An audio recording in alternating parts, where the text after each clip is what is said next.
ఎన్నికలు అయిపోయి 4 నెలలు అయిపోయింది. ప్రజలందరూ ఎదురు చూస్తూ ఉన్నారు. పిల్లలు బడులకు కూడా పోవడం మొదలుపెట్టాడు. బడులకు పోతా ఉన్నారు పిల్లలు. పోయింది, ఇంతకుముందు వచ్చే అమ్మఒడి పోయింది. వ్యవసాయం చేస్తూ ఉన్న రైతులు ఉన్నారు, ఇంతకుముందు వచ్చే రైతు భరోసా సొమ్ము పోయింది. ఇంతకుముందు చేయూత వచ్చేది, చేయూత పోయింది. సున్నా వడ్డీ పోయింది. ఆసరా ఇంతకుముందు జగన్ కరికరంతో అది కూడా మంచి చేశాడు, దాని గురించి అట్టాగా ఊసేయలేదు. నేను అడుగుతా ఉన్నా, ఇంత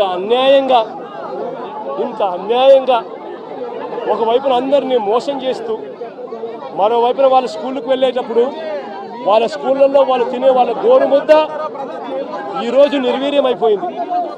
ఈరోజు గోరుముద్ద కోసం మంచి తిండి లేక పిల్లలు ఈరోజు హాస్పిటలైజ్ అవుతున్నారు, స్ట్రైకులు చేస్తూ ఉన్నారు.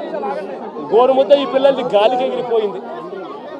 ఈ పిల్లలకు సంబంధించిన నాడు నేడు ఆగిపోయింది. ఈ పిల్లలకు ఇంగ్లీష్ మీడియం చెప్పే టోఫుల్ క్లాసులు 3వ తరగతి నుంచి చెప్పే టోఫుల్ క్లాసులు ఆపేశారు. ఈ పిల్లలకు తల్లులకు ఇవ్వాల్సిన అమ్మఒడి పూర్తిగా ఎగిరిపోయింది. వైద్యం చూసి మార్చిలో ఎన్నికల కోడ్ వచ్చేసింది, అంతే. జనవరి నుంచి ఇప్పటిదాకా 2000 కోట్ల పైచిలకు ఆరోగ్యశ్రీ బిల్లులు పెండింగ్. ఆరోగ్య ఆసరా ఊసేలేదు. 104, 108కి సంబంధించిన జీతాలు చంద్రబాబు ముఖ్యమంత్రి అయిన తర్వాత వాళ్ళకు జీతాలు రాలా. నీ పేరేం పేరు? సుధీర్ లాంటి ఎవరైనా పిల్లోడు, ఇంజనీరింగ్ చదువుతా ఉన్న పిల్లోడు ఎవరైనా, డిగ్రీ చదువుతా ఉన్న పిల్లోడు ఎవరైనా కనిపిస్తే ఆ పిల్లాడికి జగన్ ప్రభుత్వంలో విద్యా దీవెన కింద ప్రతి 3 నెలలకు ఒకసారి, 3 నెలలు అయిపోయిన వెంటనే సుధీర్కు వాళ్ళ తల్లి ఖాతాల్లోనూ, సుధీర్ బ్యాంక్ అకౌంట్ ఖాతాల్లోనూ, జాయింట్ అకౌంట్లో వెంటనే విద్యా దీవెన కింద ఫీజులకు సంబంధించిన సొమ్ము పడిపోయింది. ఈరోజు ఏమైతా ఉంది? జనవరి, ఫిబ్రవరి, మార్చికి సంబంధించిన క్వార్టర్కి సంబంధించి విద్యా దీవెన ఎగిరిపోయింది. ఏప్రిల్, మే, జూన్కు సంబంధించిన క్వార్టర్కి సంబంధించి విద్యా దీవెన ఎగిరిపోయింది. జూలై, ఆగస్ట్, సెప్టెంబర్కి సంబంధించిన విద్యా దీవెనకు సంబంధించిన క్వార్టర్కి సంబంధించిన విద్యా దీవెన కూడా ఎగిరిపోయింది. ప్రతి ఏప్రిల్లో వసతి దీవెన సుధీర్కి అందేది, సుధీర్ తల్లికి అందేది, తన బోర్డింగు, తన లాడ్జింగ్ ఎక్స్పెండిచర్ కోసం. అది కూడా ఎగిరిపోయింది. ప్రతి పథకము జగన్ హయాంలో, వైఎస్ఆర్సీపీ ప్రభుత్వంలో ఏ పథకం కోసము ఎవరు లంచాలు ఇవ్వాల్సిన పని లేకుండా ప్రతి పథకము డోర్ డెలివరీ జరిగింది. పెన్షన్ కావాలన్నా డోర్ డెలివరీ, పథకం కావాలన్నా డోర్ డెలివరీ, రేషన్ బియ్యం కావాలన్నా డోర్ డెలివరీ జరిగింది. ఈరోజు ఏం జరుగుతూ ఉంది?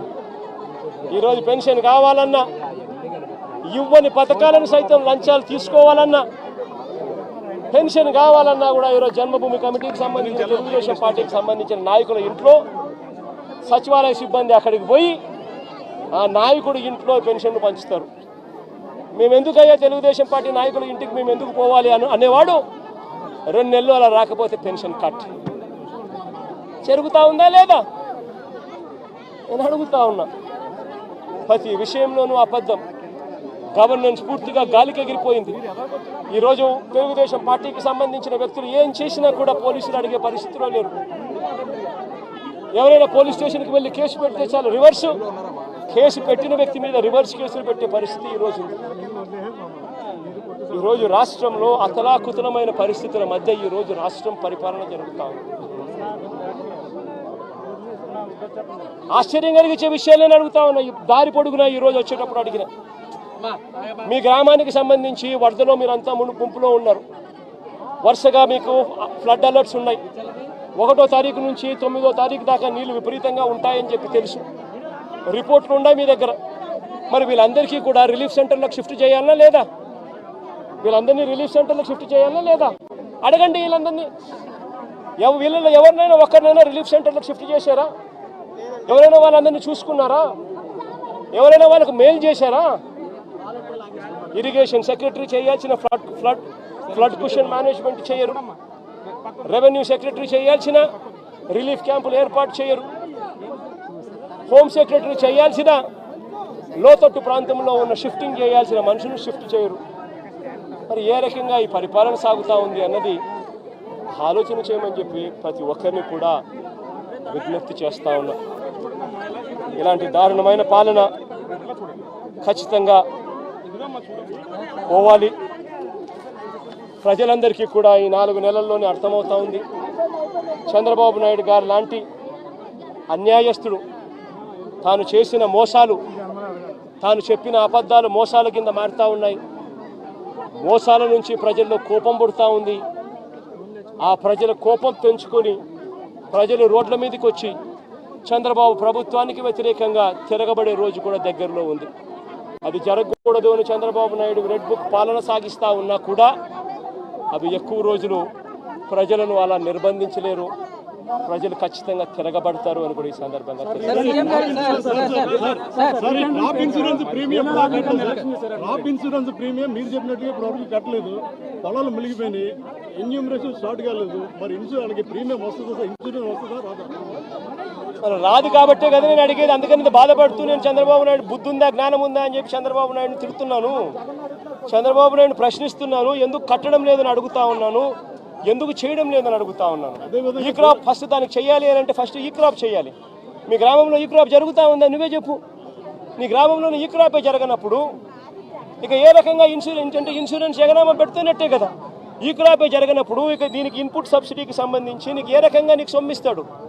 తెలుగుదేశం పార్టీకి సంబంధించిన వాడు ఎవడైతే రాసుకుంటాడో, నీ పేరేం పేరు? సాంబా అంటే వైసీపీనో లేకపోతే న్యూట్రల్లో అయితే రాదు. ఒక నిమిషం, ప్రకాష్ ఏమన్నా తెలుగుదేశం అని అనుకో, ప్రకాష్ టిక్. ఈ క్రాప్ లేదు, పారదర్శకత లేదు, ఇన్సూరెన్స్ ఎట్టాగు లేదు, ఇన్పుట్ సబ్సిడీ కూడా ఇప్పటి వరకు వీళ్ళకి కావాల్సిన ప్రకారం వీళ్ళకి కావాల్సినోనికి నచ్చినోనికి ఇస్తారు, నచ్చినోనికి జిల్లా స్థాయి అధికారులు కలెక్టర్ కానీ రెవెన్యూ అధికారులు కానీ వచ్చి పంట నష్టవేసిన దాఖలాలు లేవు.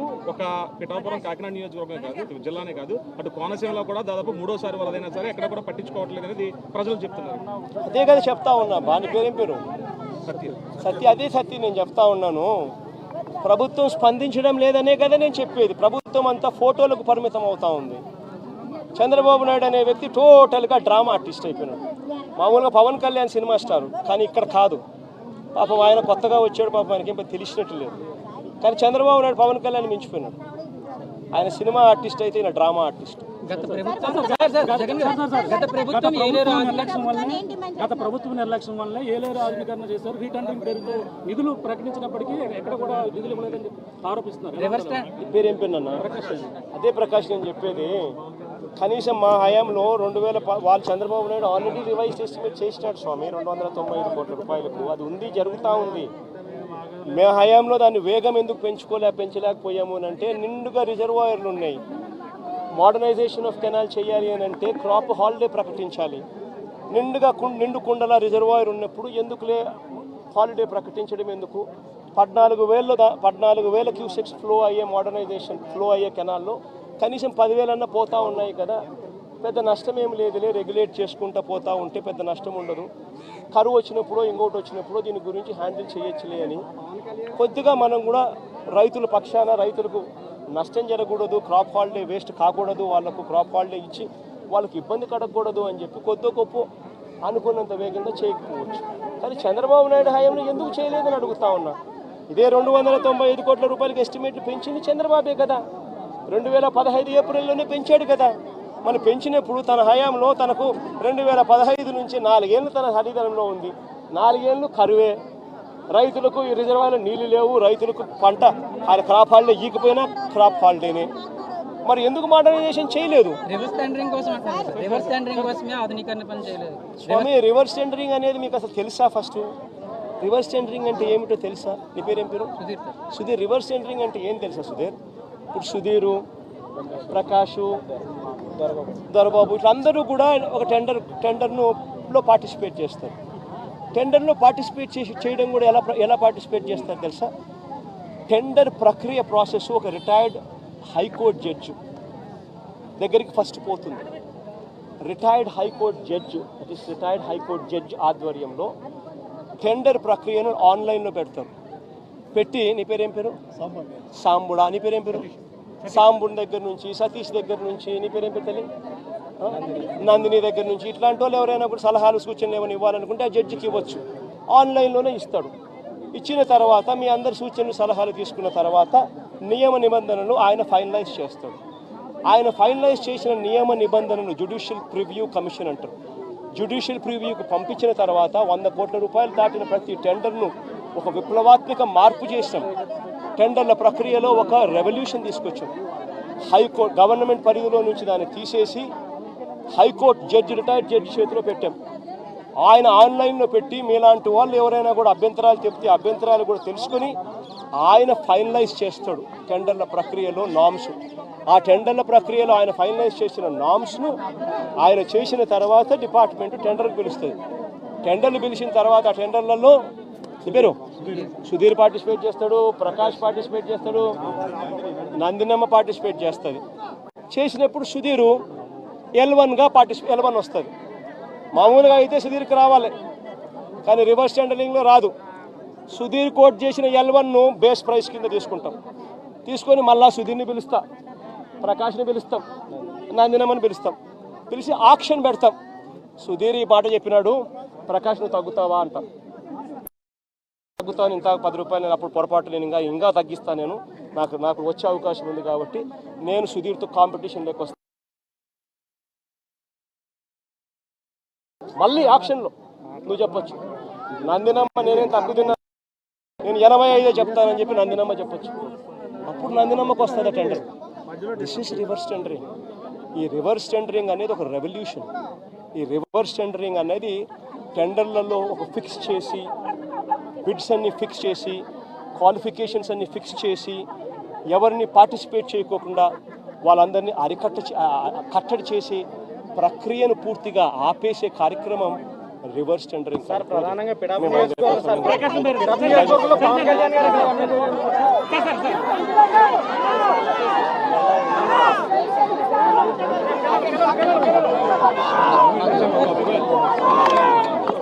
సుధీర్ అన్ని వస్తున్నాయి.